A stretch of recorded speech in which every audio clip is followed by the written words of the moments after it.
So here's the question. That's Amos 1 through 5. A lot of atrocities listed here. Compare and contrast them to modern day atrocities.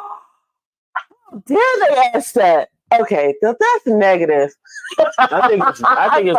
I think it's a really simple question. So the entire time you were saying it, when you were kind of recapping everything, I was being reminded. Mm-hmm. Like even when you were talking about the leadership, like about how was it Jeroboam?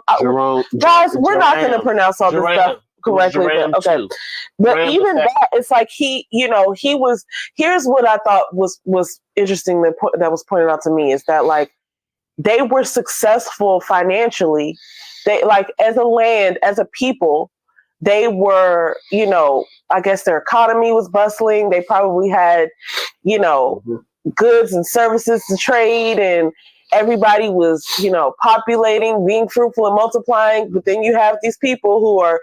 There was one where they were like cutting open the bellies of pregnant women. You have these people who are enslaving people who are actually that was Israel who was Gilead who was saying that we're going to enslave these people and then we're going to make sure that they don't have proper like representation by the law so that they'll stay slaves.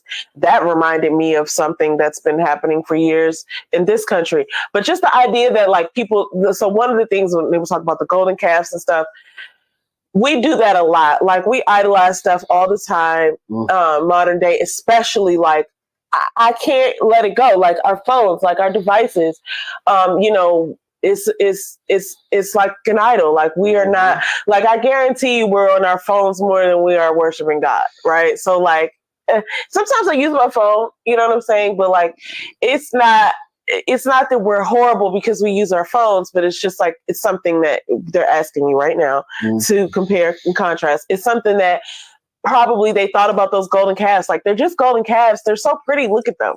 Like we're not choosing them over God. We're just not worshiping God because we're looking at the calves, right? Like I think it's so easy, especially in these days, and probably back then too, to just be focused on something else. And actually, when we were in church last week, I was thinking about that because we were talking about service and things. And so many of us are so busy, or we have to check our schedules of our worldly things to see if we have time to serve God's kingdom.